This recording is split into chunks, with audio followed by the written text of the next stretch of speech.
Hello everybody and welcome back to Hello everybody and welcome back to Shepherd's Permadeath Adventures for the third long play.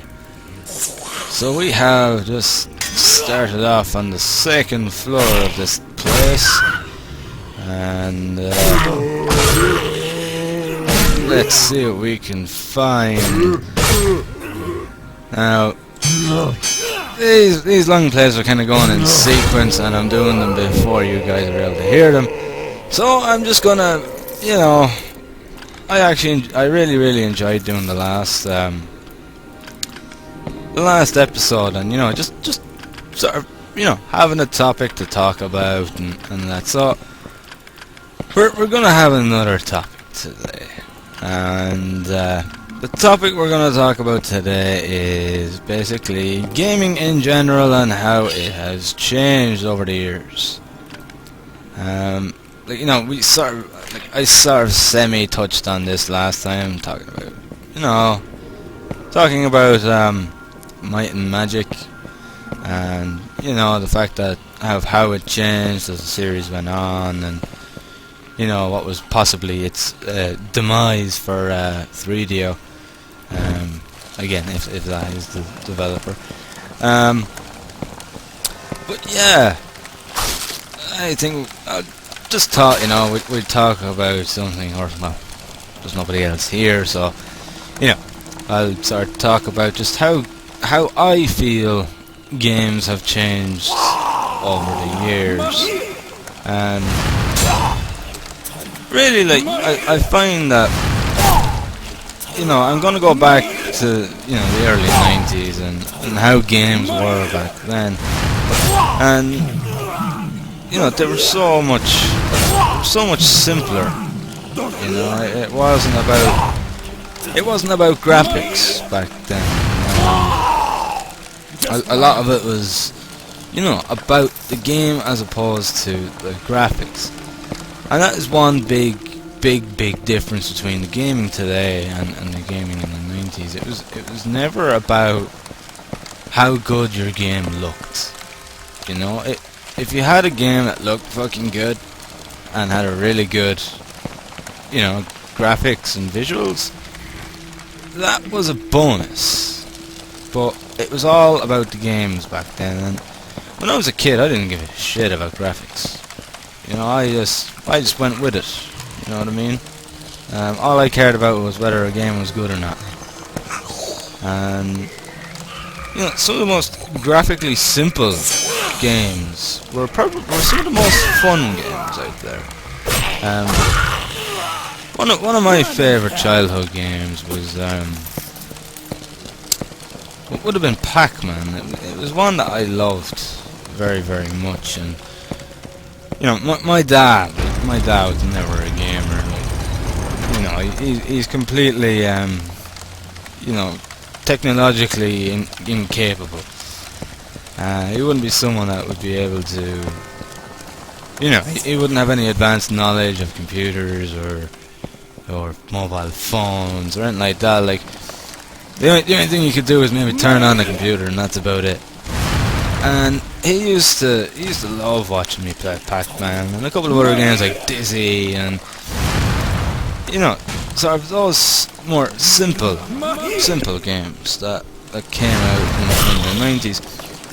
And before we kind of knew it, we were just sort of seeing these graphics changing, and come the late 90s, the gaming had changed so much. You know, you had the likes of the PS1 coming out, you had the likes of the Nintendo 64 coming out, and the Dreamcast was another one that came out around about the same time as PS1.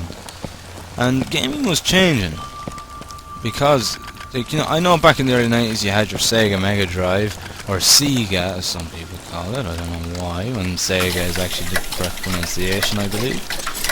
I think it's just an accent thing.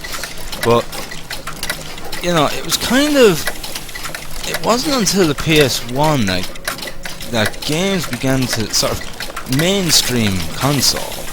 It wasn't until then that the consoles became so damn big. And you know, it's then the PC gaming kind of started to, I wouldn't say die down, it was still at its prime, but it kind of changed graphically. You know, graphics were so much harder on your computer then, come the late 90s, early 2000s, and before you knew it, you had to fucking update your computer every 2 or 3 years, and it was very expensive. And this is kind of where the consoles really start to take over, because you had to change your fucking computer so often. Like, you know, 2 years old and your computer would be considered a dinosaur. And because of this is where consoling kind of started to take over gaming. And this is kind of where the start of the change began when it came to the games themselves. And I kind of feel that it changed to such a drastic extent that it hasn't changed since. And I think a lot of it is to do with consoles. You know, like when consoles first started coming out, you know, like the Mega Drive, like you know, like the Nintendo and all them. They kind of had their own breed of game, if you know what I mean. They had their own sort of breed of genre. You know, they were more platform. They were more kind of, you know, arcadey shooter type stuff. And your PC was always your mainstream, you know, RPG and your first person shooter to a large extent. And I think, you know, and as, like, you know, when it came to good, genuinely good games, the PC kind of reigned supreme, because, you know, a lot of it boiled down to data limitation. Like one cartridge or whatever, it wouldn't be able to hold the information that a PC could, and that's why you didn't get the likes of you know, some of the bigger games on these consoles. Like you know, like you never really got Anvil of Dawn was a prime example of this. It was a PC exclusive. There was no way you'd ever get it on anything other than a PC. And you know, like Eye of the Beholder, for example, the only thing that came to was the Amiga, and even then it was split into several discs, into about 3 or 4 different discs. And I suppose if you didn't have a computer or a PC back in those days, your Amiga was the closest thing to it. So, and basically what has happened since is that as the consoles went on, they became more powerful. And, you know, during this time where games were becoming more hardware heavy on PCs, the consoles kind of began to reign supreme, because people were just buying these consoles and they were lasting them until the next generation of that console came out. And what kind of happened, again, this is all my kind of opinion, is that it never got out of that phase then. You know, people just said, well, you know, consoles will always be the gaming platform, and because of this. And what we have seen because of this is games being dumbed down. Like, if you look at the Elder Scrolls series, the Elder Scrolls series has been dumbed down that much that it's not even an RPG anymore, as a pure example. It is literally no longer an RPG. It is actually considered a action adventure. And the reason for this is because now the Elder Scrolls is being made primarily for consoles. You know, the whole interface, the whole HUD, everything, the menus, everything about the Elder Scrolls game, like, you know, say Oblivion and Skyrim, they scream consoles. They scream Xbox 360. They scream, you know, PlayStation 4, or sorry, PlayStation 3. They scream this, and it's kind of, you know, and they've dumbed it down so much that it literally isn't an RPG anymore, and it's so frustrating because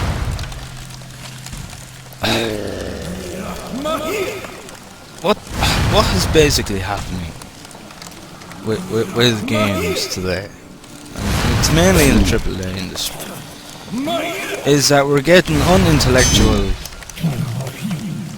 stagnant, dumbed down games that anyone can play, to the point that there's no challenge anymore. Games do not have challenge anymore, and this is what is really pissing me off. That developers have gotten into this mind frame where, and the problem is that the people that buy these games over and over again are also to blame for this. But it's all about the effects. It's all about, you know, it's all about visual effects. And the problem is that it's hard for me to kind of explain this, because I don't write anything down. I just talk as I go.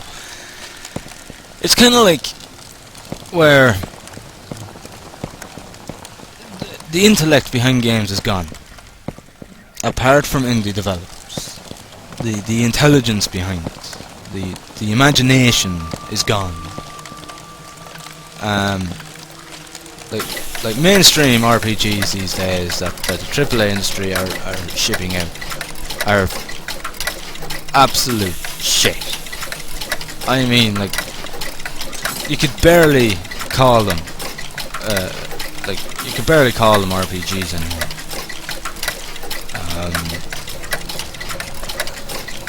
And the thing is, all these RPGs are just dumbed down to the extent that you can't call them RPGs anymore.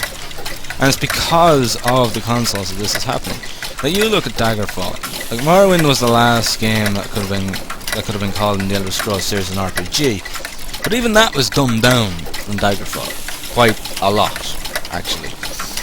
And it seems that this is a mind frame that has not gotten out of developers' habits.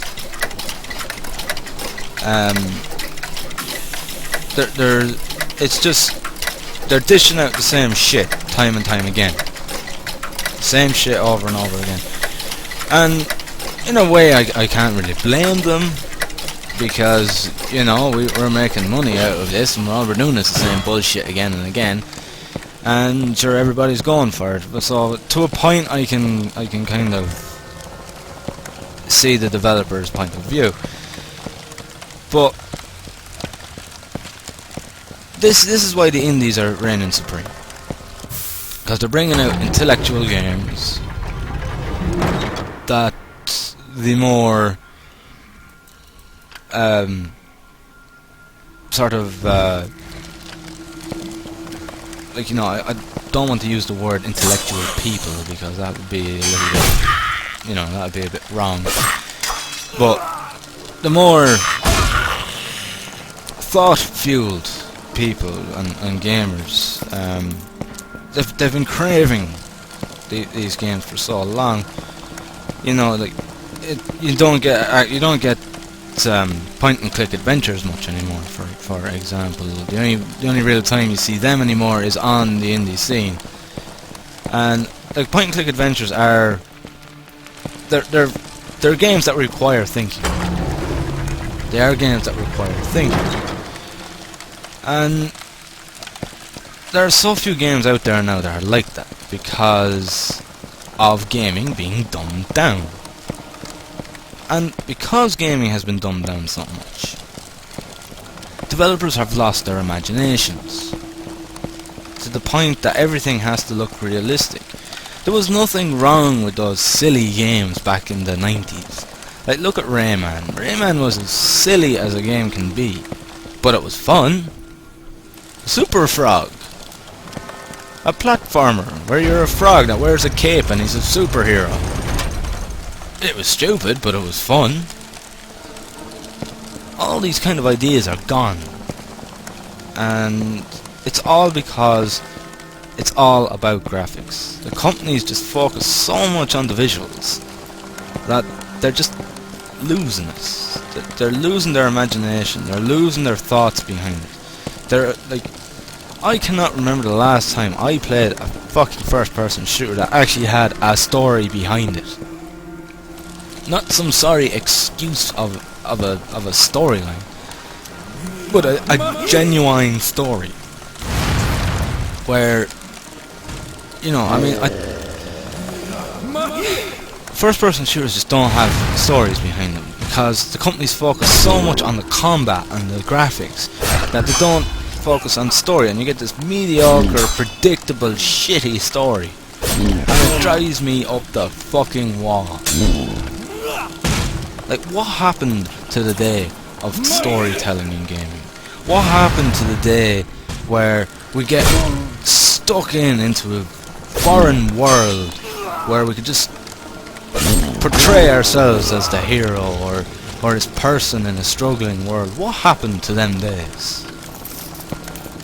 What happened to them days is the fact that just the developers lost us.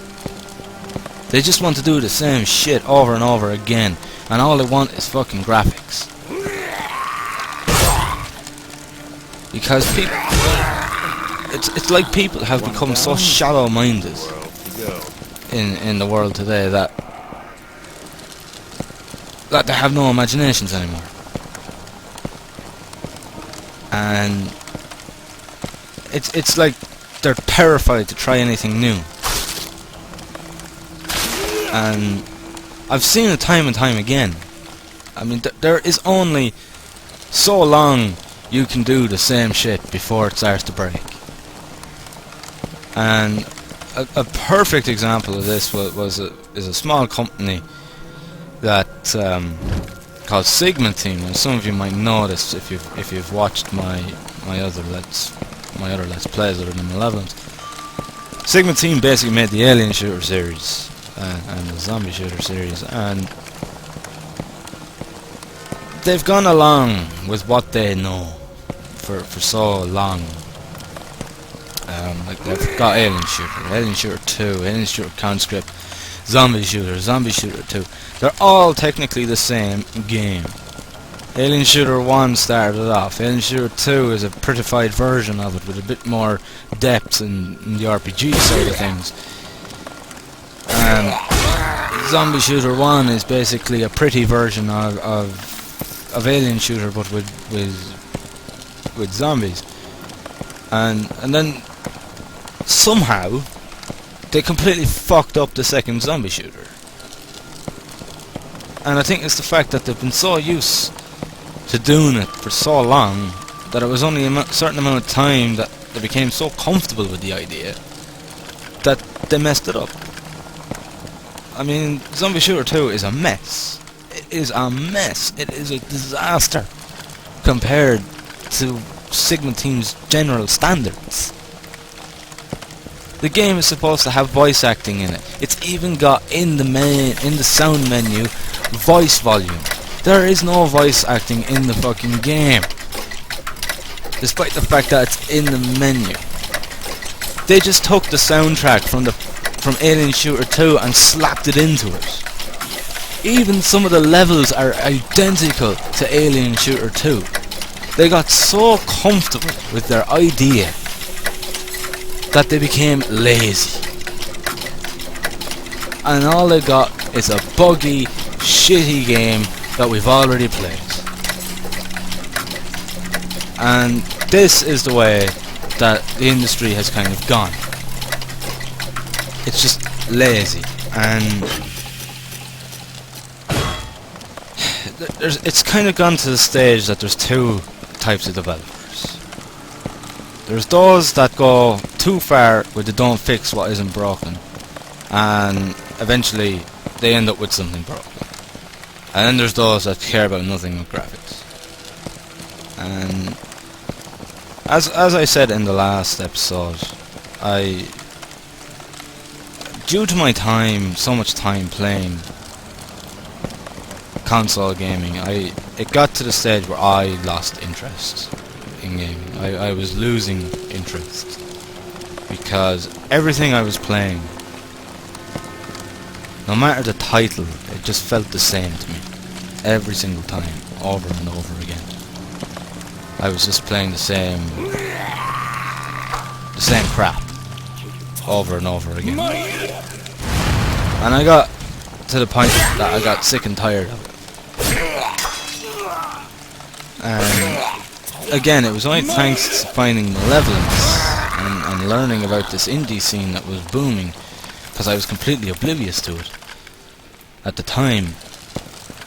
It's the indie scene that has brought my faith back into gaming again, because the indies are not afraid to try something new.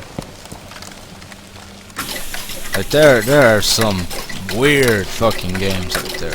Like there's games out there, like if you look on Steam, there are games out there and you kind of wonder what the hell is going on in people's minds. But they're fucking good. They're different. They're unique. Look at Don't Starve, for example. Don't Starve is one of these games that, you know, it's weird to a point that when you're looking at screenshots, it puts you out of this comfort zone. You're kind of like, I don't know about this. I don't know whether I want to buy this or not. It puts you out of your comfort zone. But when you actually buy it and play it, it's a fucking awesome game.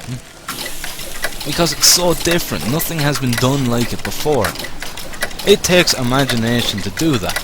And unfortunately, imagination just isn't existent in not just mainstream developers, but people in general. I find it's like people just want the same thing over and over again, and it annoys me because that's not what gaming was ever about. It wasn't about dishing out the same stuff over and over again.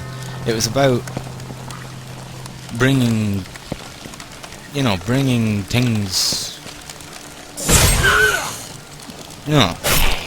Gaming was about being able to release your imagination and turn it into something.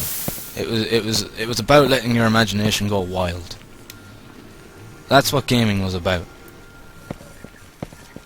And somewhere along the way, it's lost that. And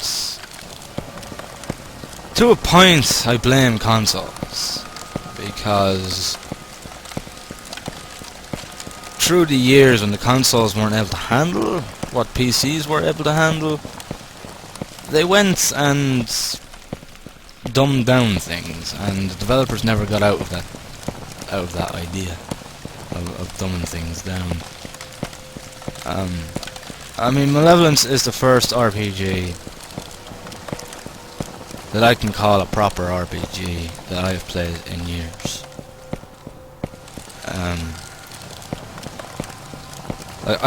For years I've been craving a proper RPG, and I wasn't finding it. I mean, it's just the way that the gaming has gone. You know, there's I liked the I'm not going back to Might and Magic here. I loved the Might and Magic series because, you know, they were different.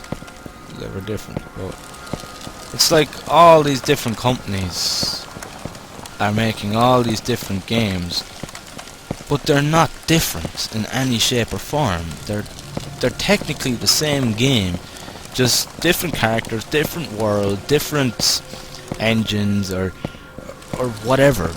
But it's like they're all copying each other to a very high extent, to the point that there's not that much difference between them other than maybe a bit of story, of what story is there. And it's been annoying the shit out of me for years. It really has, because game development has just gotten lazy. It really has. There's just no other way to put it. I know that, you know, some of you might disagree with me on this, but game development has gotten lazy over the years. It's like they can't be... It's like they either can't, or they can't be arsed to put the time and effort into actually using their imagination. So it's either a case of they can't be arsed, or they've just lost that ability. And this is why the indie scene is destroying AAA at the moment. And give it another decade, and the AAA are gonna be in deep fucking shit. Because they can't get out of this comfort zone. I mean, fuck me. Like, look at Resident Evil 6. That game sold over 3 million fucking copies, and they considered it a failure. Capcom turned around and announced Resident Evil 6 was a failure. How does that make sense? You know? The game was shit. Just pure out and utter shite. It was not horror, which was what Resident Evil was supposedly all about to begin with, as I know because I played them all. Yeah, they sell over 3 million copies and still call it a failure. Something has gone wrong in the gaming industry. And a lot of it is to do with the fact that they spend so much of their resources on graphics, on hiring these overpaid actors and everything else, that they don't have time. They don't have the resources left to hire some good writers, good, you know, people that actually can write an interesting story. And they spend so much time on the graphics that we end up with stupid interfaces, with stupid systems, we end up with stupid everything. And the only thing that we can praise about the game is the fucking graphics. It's gone like that. To the point that companies just focus so much on the graphics that they forget about everything else. We end up getting buggy systems, like you know, we get the rest of the features are so fucking buggy, or they're not implemented right, or they're just fucking damn right terrible, or you know, we've got a game that's supposed to have a story and it doesn't, or the story doesn't fucking make sense, or the game logic doesn't make sense. You can kind of hear the anger within me at the moment. Cause I can hear it in myself. I can feel myself actually getting angry just talking about it. And it's kind of what has made me want to make a game, because you know, I know me alone, if I was to make a game that was highly successful, which I doubt my first one will be, but if I was to make one, I'm hoping that it might set a trend. I know the chances of that are fucking nil, but I can always hope, can't I? You know? We'll go down to the next floor and I'll continue this. Alright, we're here on the 3rd floor now, isn't it? Yeah, the 3rd floor. Right, let's have a browse around. But anyway, it's...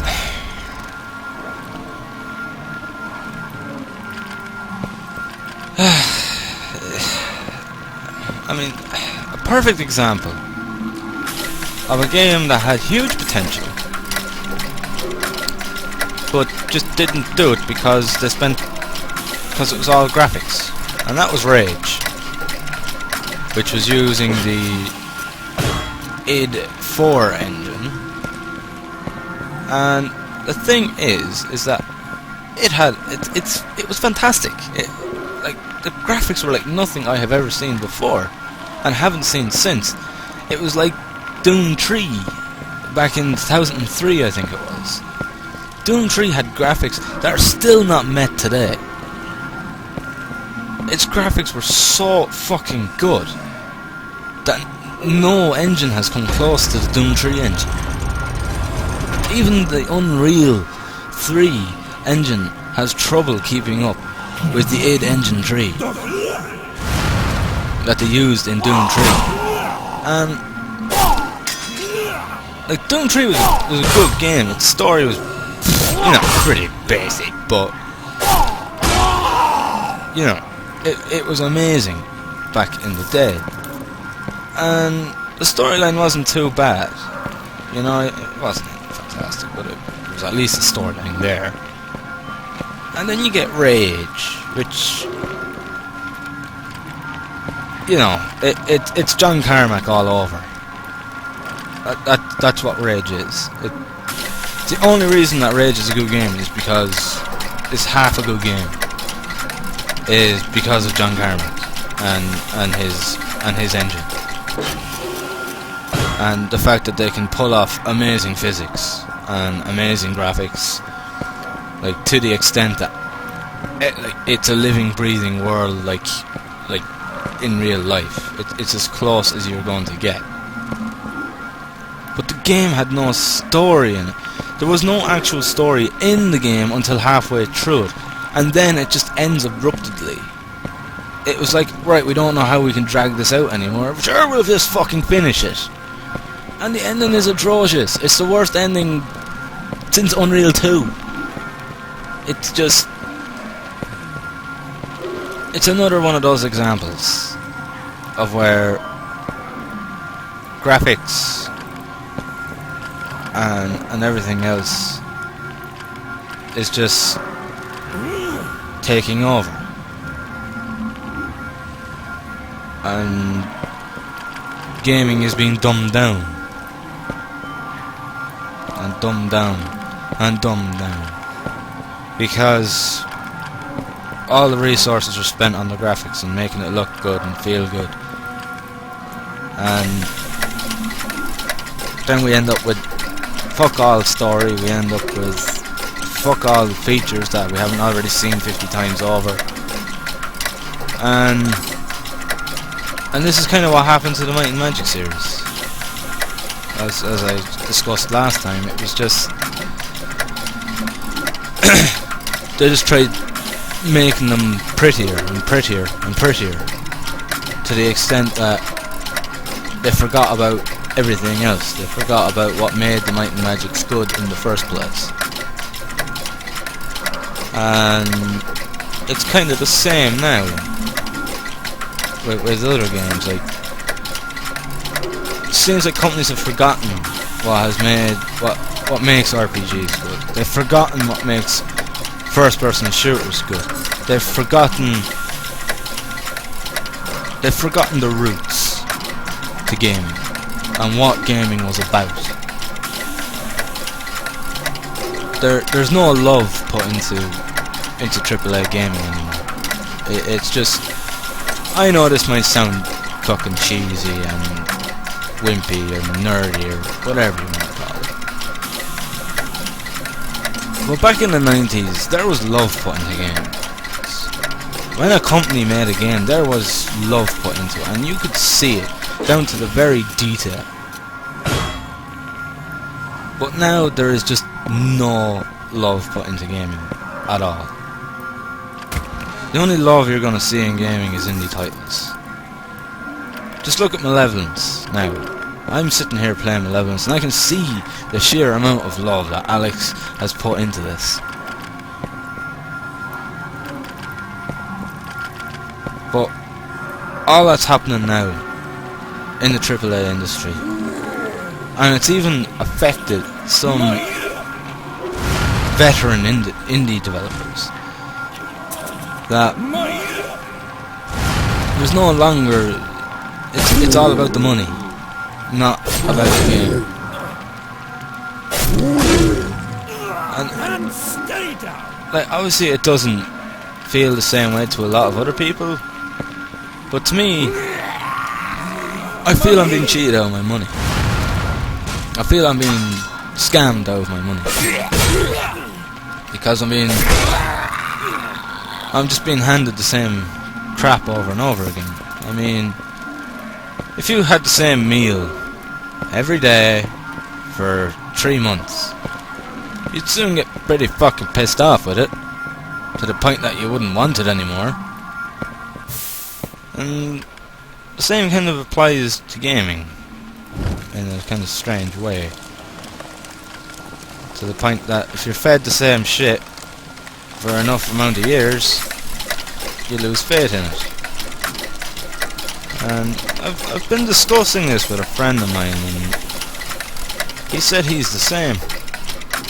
And he's been doing the same as me lately, actually. He's been playing older games. And even games that are out of his character to be playing. He's been going back to the old, because he's so sick of games. And he actually admit that Skyrim was nearly the nail in the coffin for him and gaming, because he's a real tech freak, in a sense that he has to have the best of the best of everything when it comes to computers. And if you think about it, Oblivion ran with a DirectX 9 engine. How the fuck could 6 years later could Bethesda release the sequel to Oblivion and it only supported the highest of DirectX 9? He had fucking DirectX 11 compatible computer hardware, and yet fucking Skyrim was running on DirectX 9? Why? Because of fucking consoles! Again. Because they were afraid that the consoles wouldn't be able to handle a DirectX 11, which I don't even know if that's true or not, but I wouldn't be surprised if not. Until, of course, the fucking Xbox One, aka the X-Bone, and the PS4, the piss poor. That's quotes of the Yahtzee Crow Shot, by the way. But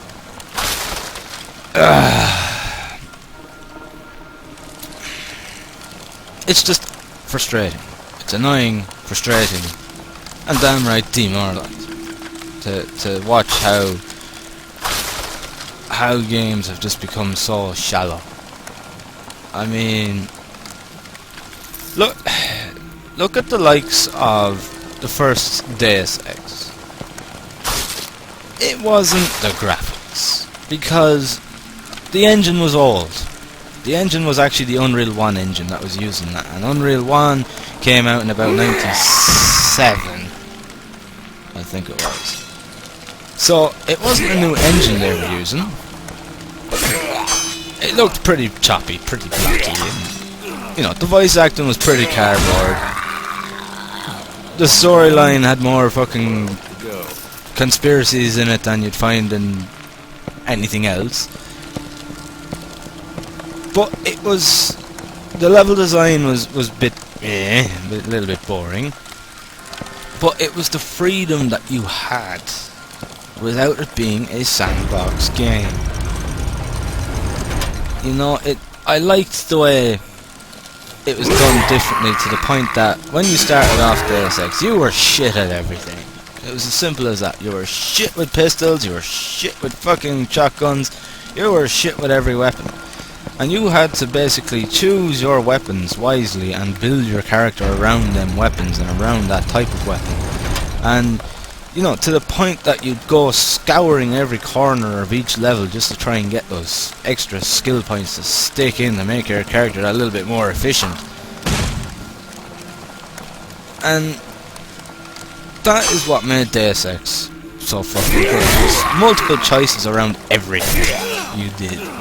You could go through the entire game without killing anybody if you wanted to. Or you could just go kill everybody. There was always several ways around doing it. Around doing anything.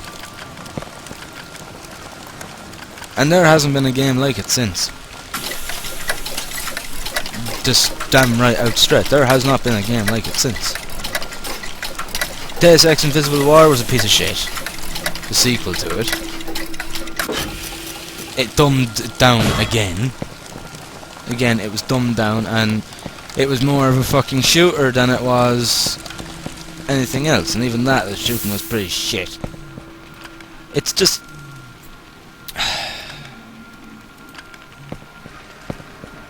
so annoying.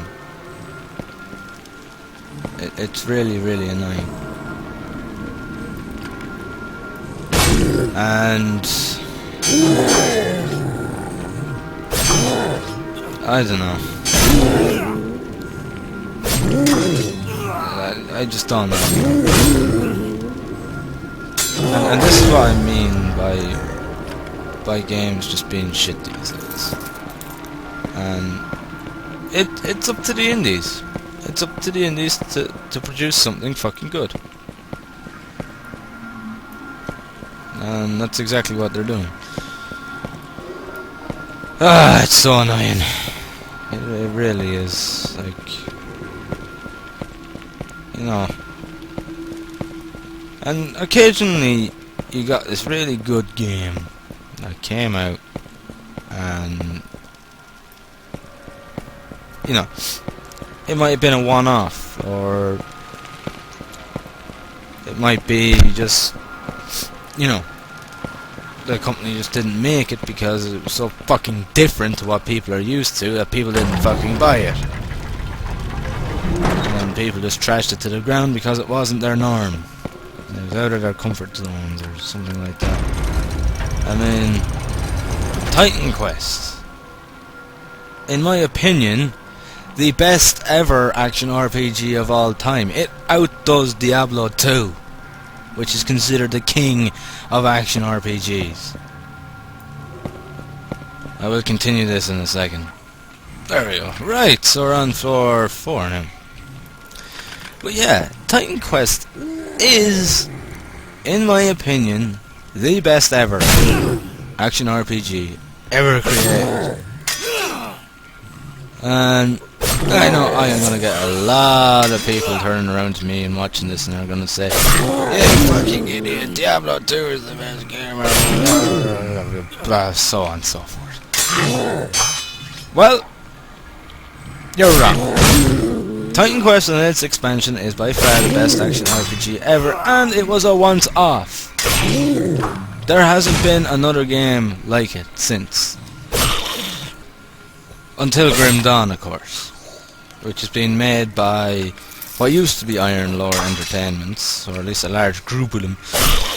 So Grim Dawn is basically our Titan Quest sequel, kind of, so to speak. And yeah, it's been what? It was 2006 that Titan Quest came out, so it has been 8 years. And even now it's only in early access. I haven't played it because I'm, you know, I don't want to be getting involved in too much early access. I don't have the money to get involved in too much early access. Well, you know, that's a perfect example of a game that had so much love put into it. And it was brilliant. It was different.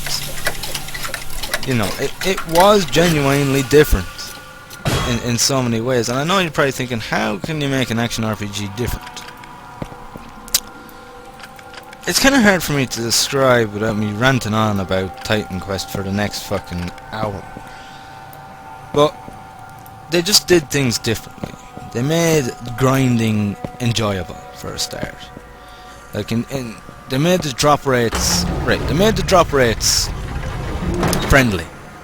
You know, single player friendly. They made grinding fun. They had a sort of crafting system in it where you picked up runes and relics, and these relics could only be gotten off of certain monsters and things like that. And it made grinding fun. And then you could turn these runes and these relics into artifacts, and then you could maybe get 2 or 3 different artifacts together and make them into a greater artifact, and it had all these different effects and things like that. That's just sort of touching on the basics of why Titan Quest is the king, in my opinion, of action RPGs. But it was a game that had love in it, and it wasn't dumbed down. In a sense that you had to think about your character class. You had to, you know, you had to really think about it. There was times in it where I had to say, right, I have this many skill points. I've just leveled up. I have 3 skill points. What am I going to do with it? And it could take me about fucking 10-15 minutes just to decide what I am going to put them into. And that as a pure example of a game that is not fucking dumbed down, because you need to think about it. And you know, it was a fantastic game. It may have been a once-off, but I don't have much objection to that. So I don't. I really, genuinely do not have an objection to it.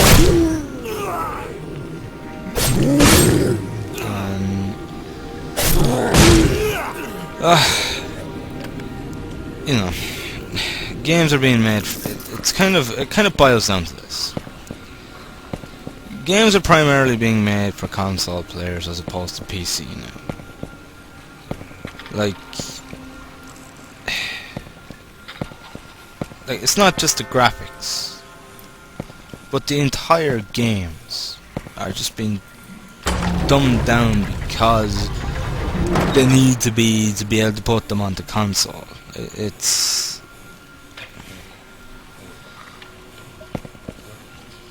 to the point that gaming is just not what it used to be, and it's fucking horrible to see it. It's so frustrating to see it, but there's nothing that we can do about it. We just have to kind of live with it. Just lie there. And I can't actually remember the last time I went and bought a new AAA game. I might have gone with old games when they were actually good in the 90s, or I'm going with the indies. That's the way that I'm kind of going at the moment, and I can't see that changing anytime soon, because the indies are the only ones that have the balls. They're the only ones that have the balls. They're the only ones that have the imagination. They're the only ones that are fucking capable of making a proper fucking game. And if these AAA industries think that I'm gonna fork out 60 fucking euro for a new title of theirs, no way. Because I've been there, I've played them all before, and I'm not gonna play them again. And it's as simple as that. So, yeah, I suppose the best way to put it is just that it boils down to graphics. Companies have just been focusing so much on the graphics that they don't focus anymore on the actual gameplay. They don't focus on the gameplay. They don't focus on the actual, they don't focus on the features. They don't focus on what is going to make the game good anymore. It's just all pure out fucking graphics, and that's it. and there is this. It's just sad. It's just sad, and I just can't remember the last modern game that I played that had a genuine good storyline from start to end. Like Anvil of Dawn, 95, I think it was. Fantastic story. It was such a story-driven game. It was unbelievable. It was. I enjoyed it from the start to the end. But you just don't get games like that anymore. You just we're to the point that even enemies in games, there's no imagination anymore. Maybe the Necromorphs were in Dead Space. Maybe that was not a bad idea. It might not have been a bad idea, but it was kind of something that you'd see coming. That's something that someone would think up with sooner or later. It wasn't. It was original, but it's overused. No, it's just sort of yesterday, and like I haven't even touched on the surface of indie games, but I can just imagine some awesome fucking enemies being brought out over the next few years with indie games, and a few more that I'm going to be touching on. Like, you know, I mean, I have an idea of one or two of the enemies that are going to be in Malevolence here, and Alex has actually touched on this before in one of the podcasts, and it's the Banshee, I think it's going to be called. Now, it's a long time ago since this podcast, but that sounds like a really, really cool idea. It's going to be awesome if, like, you know, when not a matter of if, but when that enemy is brought in, because they sound cool. They sound fucking horrible, but they're cool. They're a monster, and yeah, you know, there's going to be imagination. There's imagination there, and like, you know, I'm so sick of playing shooters where all I'm killing is other people and things like that. Like, I think probably the most imaginative first-person shooter I can think of at the moment is BioShock. It is actually a good game. It's got a pretty decent story to it. It always has done, and it's different. It's one game that actually still has an imagination behind it. So yeah, not all games are exactly the same. You do get the odd one, like, you know, like that, or like Titan Quest, that are fucking amazing. But I've kind of run to a wall of what I'm trying to say without repeating myself over and over. It's just boiled down to the fact that the companies concentrate so much on graphics and making it look good and making it sound good and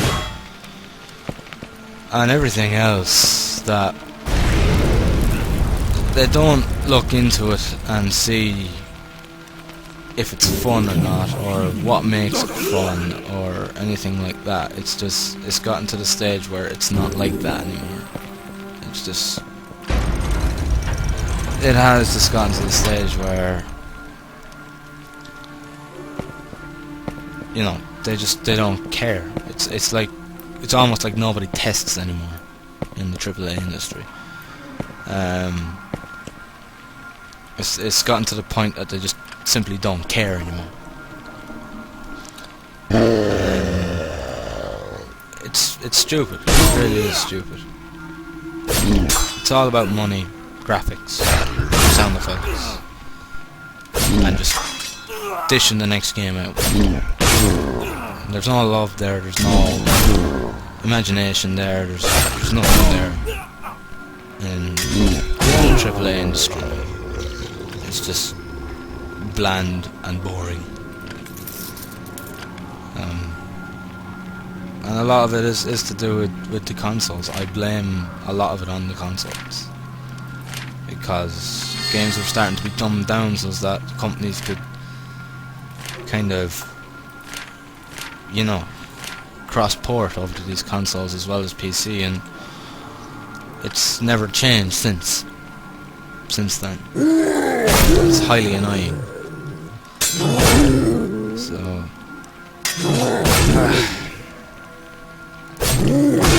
I think I've wound myself up enough for this topic. I'll be honest. I've been winding myself up with it for long enough now. So I think that's my opinion of what's happened. Anyway, that's just my opinion. And you know, I'd like to hear what you guys have to say about it, because I think I've gotten to the stage now where I've just gotten so frustrated with it that I can't actually really think of anything more to say. But that's what I feel it boils down to, and that's pretty much it. But I mean, I'd like to hear what you guys have to say about it, because you know, I think everyone knows that the industry has changed, and it's not for the better. But I'd love to hear what you guys have to say on the topic, and if you do have anything to say, I'd love to hear it. I really would. Oh, fuck, not this again. But yeah, I'd really like to hear about it.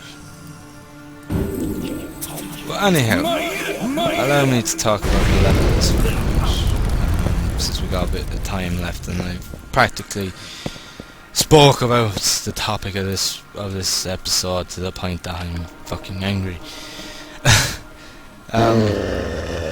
As you may have noticed, there's been some balance changes.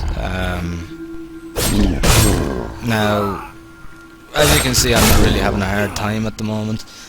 Please do not be alarmed about that. I should have mentioned this earlier.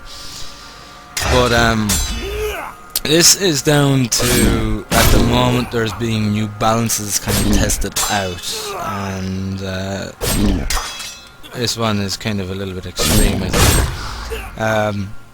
It's just that I'm doing Let's Plays off the actual beta build, like, you know, the actual tester build, as opposed to, you know, the public build, because at the moment unfortunately I don't have enough space to on my computer to actually have, you know, a test build, a public build, and my own personal, you know, spare time build.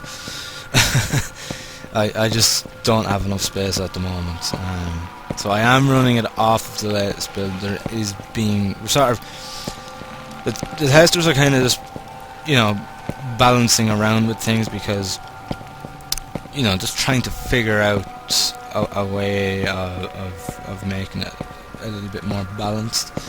At the moment, in this one, it's a little bit imbalanced in the fact that I'm way stronger than I should be. So don't be alarmed by that. I doubt that you're going to be this powerful at this stage of the game. In the next update, I highly doubt it. It's just unfortunately a temporary balance test that's been going on. So don't worry about that. I'll be honest. It might make the game look a bit too easy. But I don't think this literal build will be released in the next update, so don't worry about that. You're not going to be getting it that easy, I can assure you. So yeah, don't worry about how much monsters are hurting me and that at the moment. That is, as I said, I am running off the tester's build. here, so please don't take any notice of it.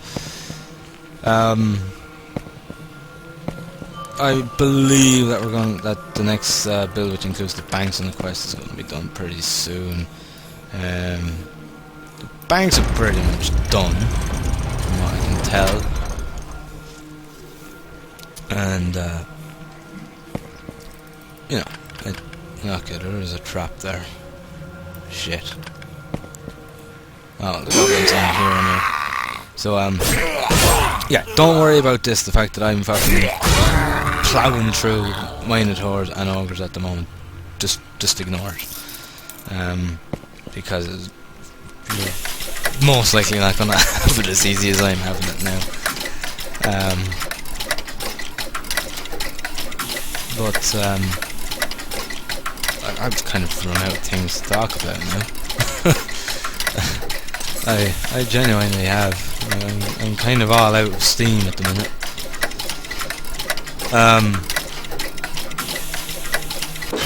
But yeah, you know, for me, Malevolence is a perfect example of a game that had a great imagination, that has a great imagination behind it, and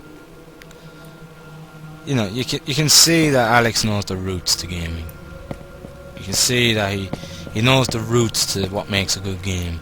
You can see that he knows what he's doing, what he's talking about, and you can see that he's played his fair share of games back when they were fucking games, like, you know, proper games, and you can see he's done his research and everything. So yeah, it's I don't know. I don't know if there's going to be another game as good as Malevolence for a long time, because, to be honest, games don't get much better than Malevolence. It's as simple as that. They just don't get much better than this. And as I said, you get the odd gem here and there, you know, but it's like trying to find a needle in a haystack, really. And where you could play 20 games and they all might be shit, and then eventually you might find a needle and it'll be an awesome one. But it's just the way gaming is at the moment. Unfortunately, it's a sad sight, to say the least, but it's just the way that it's gone.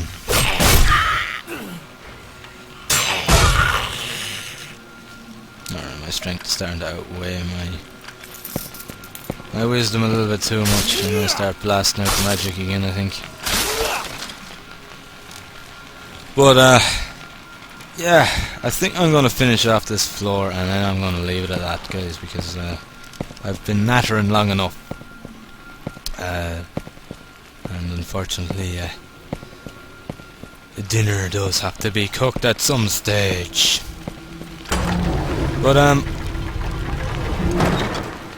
this is only the beginning for Malevolence. At the end of the day, we what we are experiencing here is but the tip of the iceberg, and that's it. That's all I can really say.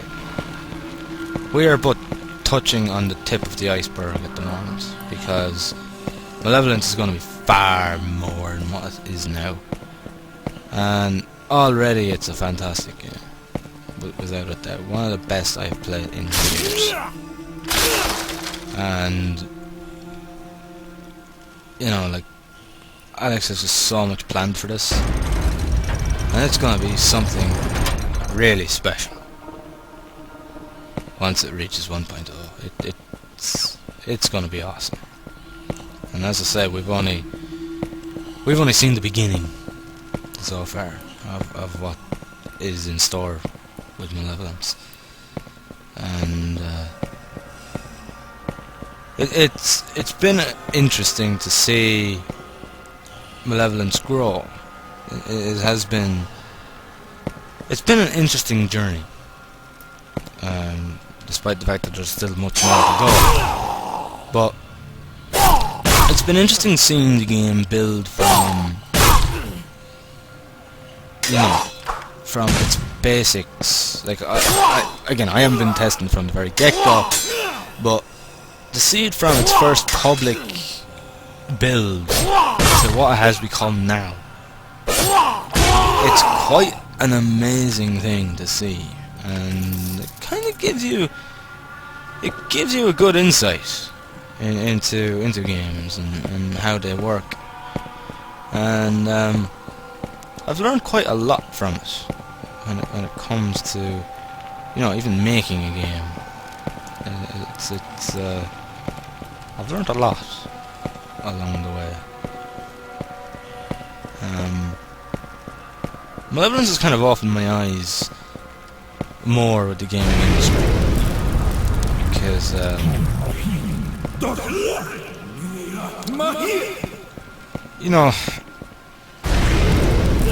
when you play so much shit for so many years, I think you kind of start to get enveloped in it to the point that you start thinking that way. And Malevolence opened my eyes to, it made me sort of think again. It made me sort of think back, and made me sort of believe that, yeah, there is actually still some good fucking games out there, and there are still people with imaginations out there, because I was getting to the stage where I was just losing hope. When it came to games, as I said, I was losing interest at one stage. But Malevolence opened my eyes to a world in the gaming industry that I didn't know about, and that's called the indies. I didn't even know that to the extent of the indies. I was completely oblivious. In a way, I don't know how I missed them, but I did. And it was only through Alex and Malevolence and the rest of the community that I sort of, they all began to open my eyes to a whole new world of gaming. A world that is kind of hidden away from the public eye, because the indie scene really is hidden away, really, and unless you go looking for it, you're not going to find it. But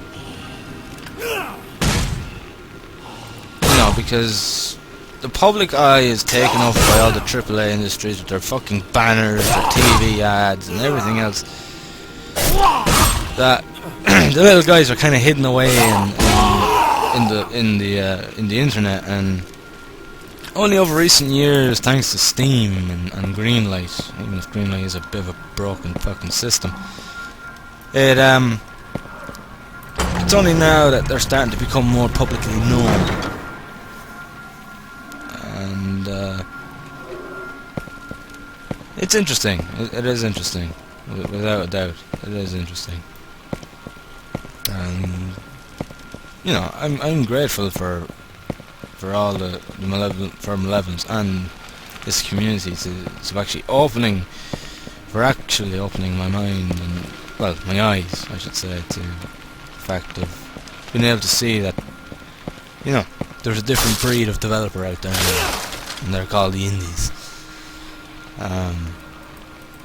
Like I've played quite a few indie titles, and they're fantastic. They're different, and I like different. I like new things. I like things that are different. I like being put in that uncomfort zone. That zone that you're not quite comfortable with. You're sort of like, I don't know what I'm gonna think of this game, but I'll go with it anyway. It's kind of like that.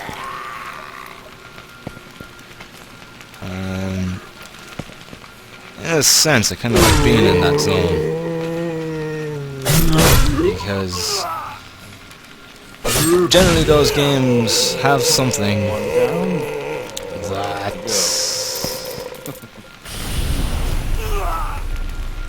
no other game will have, I suppose is what I'm trying to say.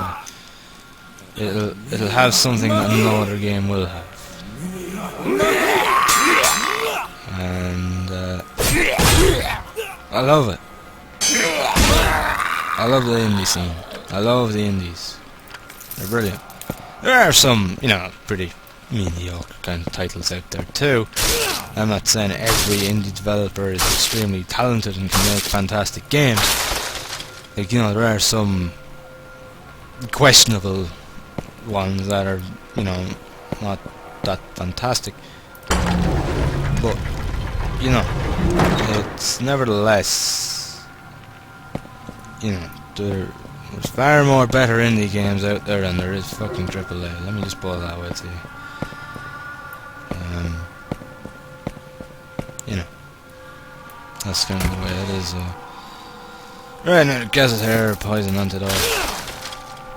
Alright, we're nearly done here anyway, and I've yabbered on for fucking far too long. I really have yabbered on way too long. I am a bit of a rambler. I tend to ramble and go on a little bit. I don't know. It's just my personality. It's just the way I am. But yeah. I can only say that I'm just overjoyed to see the indie scene booming and making an absolute fucking shame of the AAA industry. Because it's about time somebody did. If only the indie scene could be so easy with movies, and then we'd be well on our way. Because, you know, I'm not getting into this topic. I'm just sort of touching on it for a second. Movies have turned into the same as games. They're to the point that there's no imagination behind them anymore. It's just the same shit over and over again. What we need is an indie takeover on the movies, and then we'll be fucking sorted. Then we'll be sorted for entertainment. I don't really watch movies anymore for the same reason as I nearly lost interest in gaming. Too much mediocre shit that's not worth my time. And that's kind of it. You know. Right, we're almost done here. This wouldn't be the time to be falling into traps now, would it? Alright, good. Oh shit, I'm gonna get caught here, am I? No. Close. But no. Come on. There we go. Alright, so we're gonna finish off this floor, and then we're gonna call it a day. Okay, so there's just that little corner there, and then there's that little corner there, and then we're done. And I'm gonna leave it at that because I've literally done 2 parts in a row now, 2 long plays in a row, and I'm getting tired. I'll admit I am getting tired.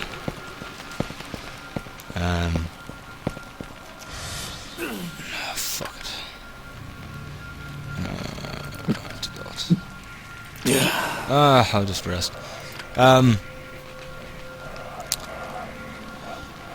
But yeah, as I said, if you guys like me talking about this kind of thing, and you like my long plays, and you know, you like me talking about, you know, games and my opinion on different topics and things like that, let me know, because as I said, I enjoy doing it because I am a rambler. I like to ramble on about things. It's just kind of the way I am. I just like to genuinely ramble. Is there a way into that room without breakable? Yes, there is. There it is. yeah, I'm a rambler, and I like to ramble on about things. I like to just, you know, talk about topics and shit like that. Even if